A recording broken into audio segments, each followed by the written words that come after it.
Is this going to be the year you stop making excuses? I can't, I'm too old, I'm too young, I'm too fat, I'm too thin. I can't, right? I can't. I hear this all the time, all the reasons that you can't do something. Don't tell me you can't. Don't give me excuses. What's the reason you've given yourself why you can't be successful and you can't be better? There are people out here that could be more successful, but you have fought your way into a depression. You have fought your way into gravitating and moving into the direction of anything and anybody that's negative. Everything about your life that you've decided that you've wanted for yourself is so negative, but yet you're expecting to produce positive results. And it doesn't stop if you don't make it stop. So recognize the excuses are not valid. They aren't. They're trumped up. They're conjured up. They're fabricated. They're lies. And how do you stop the lies? You stop the lies with the truth. And the truth is, you have time. You have the skill. You have the knowledge and the support and the willpower and the discipline to get it done.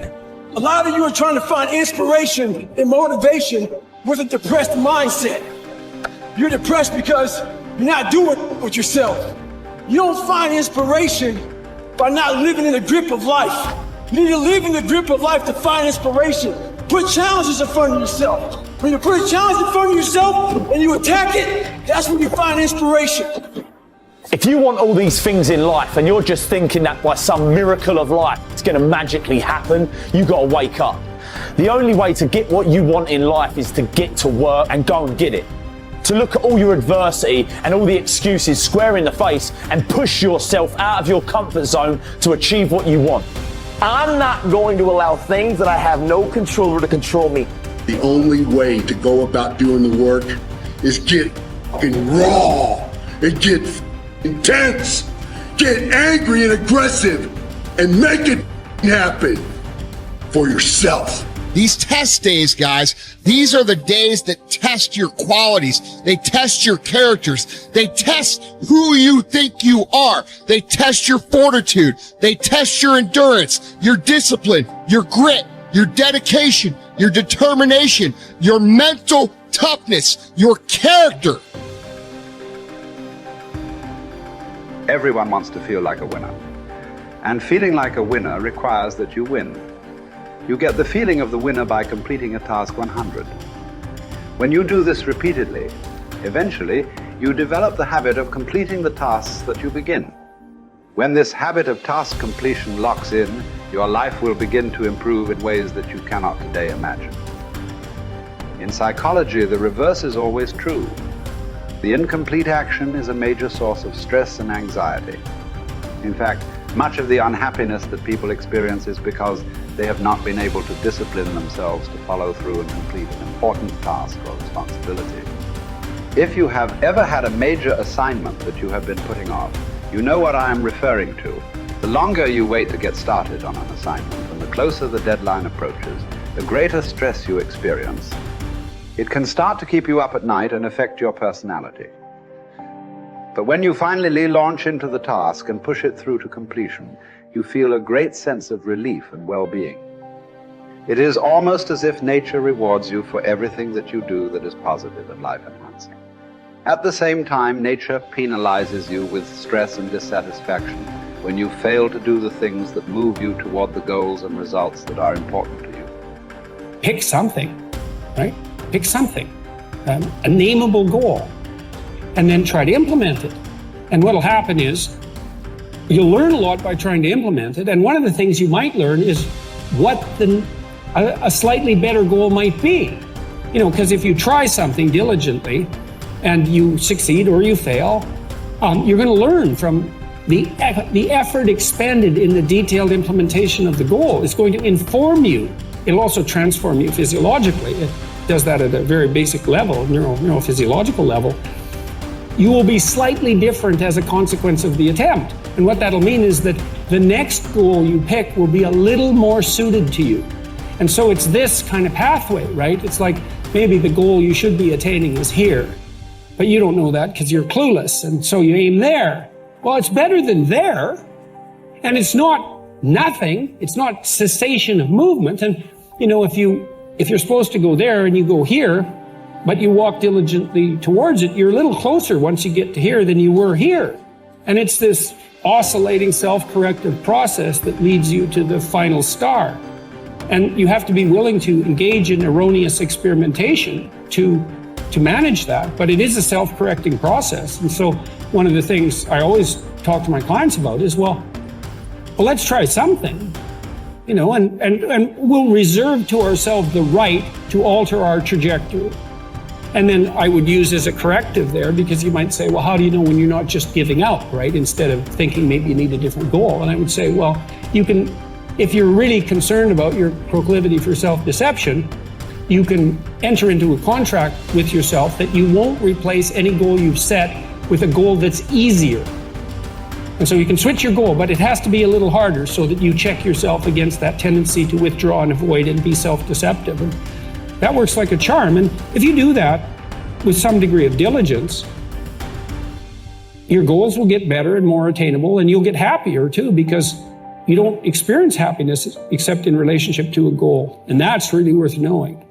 You know, and that's another thing to think about too. If your life is meaningless, well, you're not pursuing a valued goal. I mean, you might be depressed too, and sometimes that can be like an illness, you know, something that is really wrong with you. But a good rule of thumb is that if you find no joy in life, there's a very low probability that you're pursuing a goal that you regard intrinsically, like in the depths of your temperament, as worthwhile.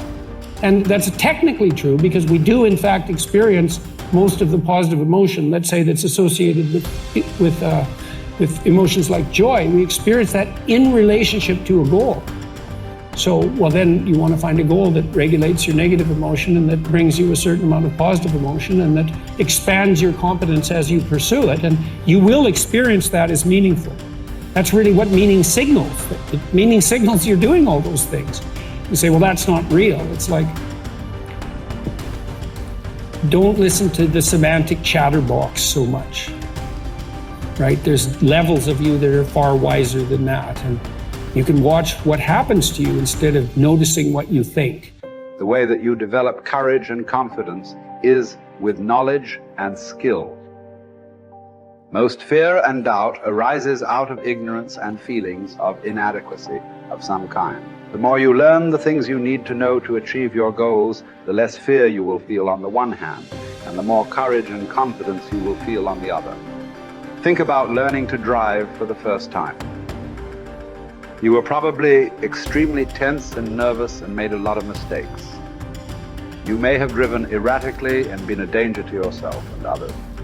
But over time, as you mastered the knowledge and skills of driving, you became better and better and better, and your confidence increased. Today, you can quite comfortably get into your car and drive across the country with no fear or worry at all. You are so competent at driving that you can do it well without even thinking about it.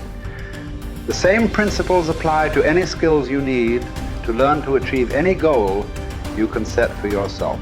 There's some times where the mind gets overwhelmed and you cannot slow it down. But by these certain tools I developed, by not allowing your mind to get away from the moment. You have to think about the exact moment that you're in. But I saw when I was younger, the moment became too big. When it became too big, I spazzed out and I would quit. But now I don't think about even like an hour from now, I'll be eating. I don't even go there. Because then your mind, no, we must embrace this, because now you have to be a leader in this moment. It's not about you just getting through it. I had 5 guys, and 6 including me, in my boat crew. Now I was the boat crew leader. So now another trick is this. If you don't think about yourself, there's no pain. Which can also lead to pain later on in your life. But in these moments when you're struggling, if you are a true leader and you're worried about your men or women beside you, your mind doesn't care how cold you are anymore. Your mind's only worried about taking care of the men and women beside you. So I started realizing, man, if I take care of these cats to my left and my right in the worst moments, My mind is no longer thinking about, you're miserable, David Goggins. Get the hell out of here. You think about, how was John? How was Andy? How was Sam? How was Pete? Hey, how you guys doing? You're not thinking about me. So there's so many things you can do to get outside your own head to then allow your body to just be like, hey, we're just a machine. But you have to let your mind be able to process all these different tactics to do that. Take a different vantage point in life. When you are in the hell, you can't see the beauty of being in it when you're in it. Get on top of that mountaintop in your mind. Get on top of that mountaintop and look down on what you're doing. You can see a whole different world, and that world is beautiful. But you gotta get a different vantage point in the suck. Don't be in it. Spiritually, get out of it. Get that soul. Look down on what you're doing. Be amazed by the process of where you're at now and where you came from.